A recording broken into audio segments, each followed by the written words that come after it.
রেসিপিটা এতটাই টেস্টি হয়েছে যে এক থালা গরম ভাত এটা দিয়েই খেয়ে ফেলতে পারবেন। যাকে খাওয়াবেন সেই কিন্তু প্রথমে জিজ্ঞেস করবে যে কীভাবে বানিয়েছেন।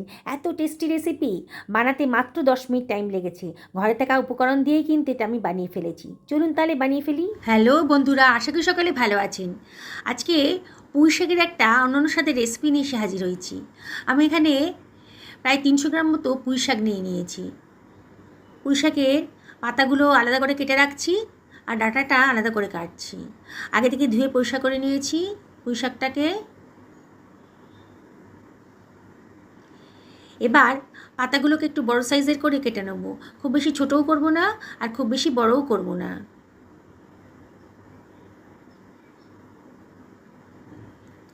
একেবারে নতুন ধরনের রেসিপি, একেবারে অজানা রেসিপিটা আপনাদের কাছে। একবার যদি দেখেন না, দেখেই বানাতে ইচ্ছে করবে। আর একবার যদি বানিয়ে খান তাহলে কিন্তু বারে বারে আপনাদের এরম করে বানিয়ে খেতে ইচ্ছে করবে। ডাঁটাগুলোকেও মাঝখান থেকে কেটে নিলাম, তাহলে রান্না করতে খুব সুবিধা হবে আর টেস্টিও হবে।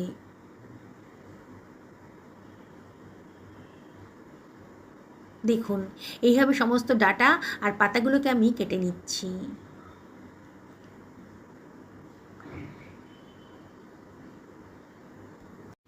কাটা হয়ে গেছে, এবার এগুলোকে সরিয়ে রাখলাম।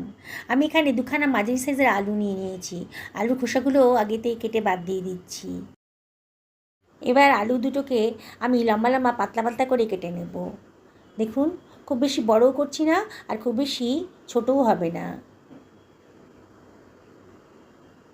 সমস্ত আলুগুলো আমার কাটা হয়ে গেছে। এবার আলুগুলোকে আমি সরিয়ে রাখছি। এখানে খানিকটা মিষ্টি কুমড়ো নিয়ে নিয়েছি। মিষ্টি কুমড়ো আগে থেকে ধুয়ে রেখেছিলাম। মিষ্টি কুমড়ো খোসাগুলো কেটে বাদ দিয়ে দেবো। পুরো খোসা কাটবো না, কিছুটা কিছুটা খোসা আমি রেখে দিচ্ছি। মিষ্টি কুমড়োগুলোকেও আমি টুকরো টুকরো করে কেটে নেব।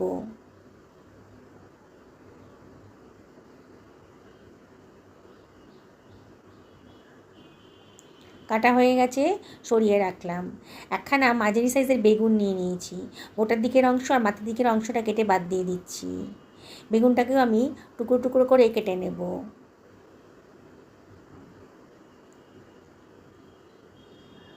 বেগুনটাকেও খুব বেশি বড় করে কাটিনি আর খুব বেশি ছোটও হয়নি, মাঝারি সাইজের করে কেটে নিলাম।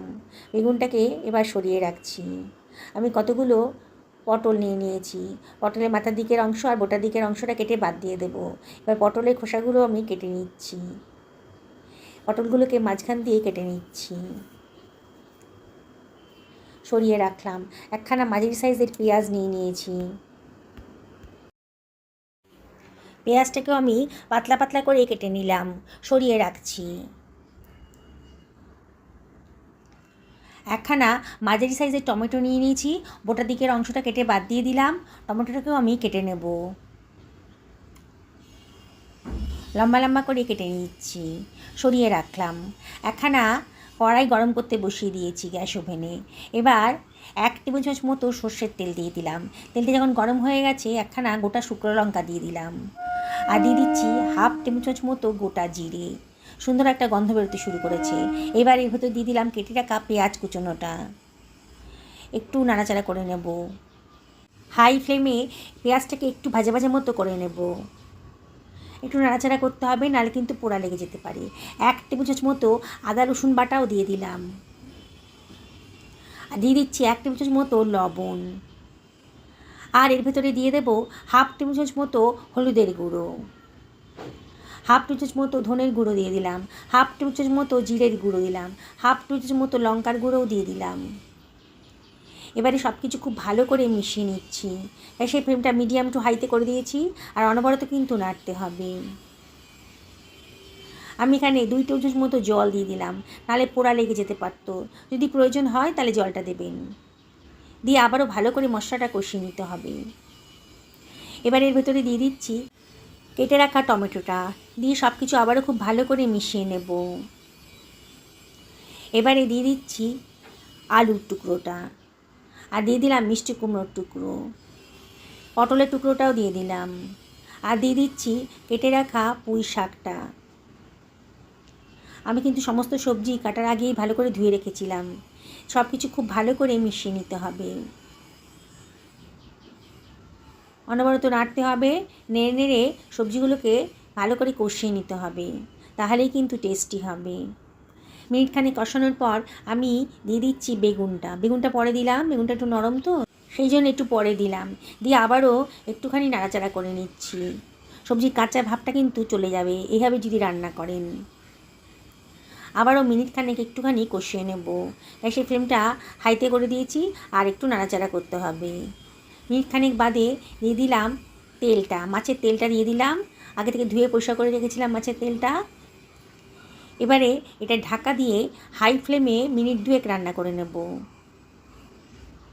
2 মিনিট বাদে দেখুন মাছের তেলের কালারটা কিন্তু পুরো চেঞ্জ হয়ে গেছে। আবারও সব কিছু খুব ভালো করে মিশিয়ে নেব। সবজির গা থেকে যে জলটা বেরিয়েছে তাতেই কিন্তু সবজিগুলো অনেকটাই মজে গেছে।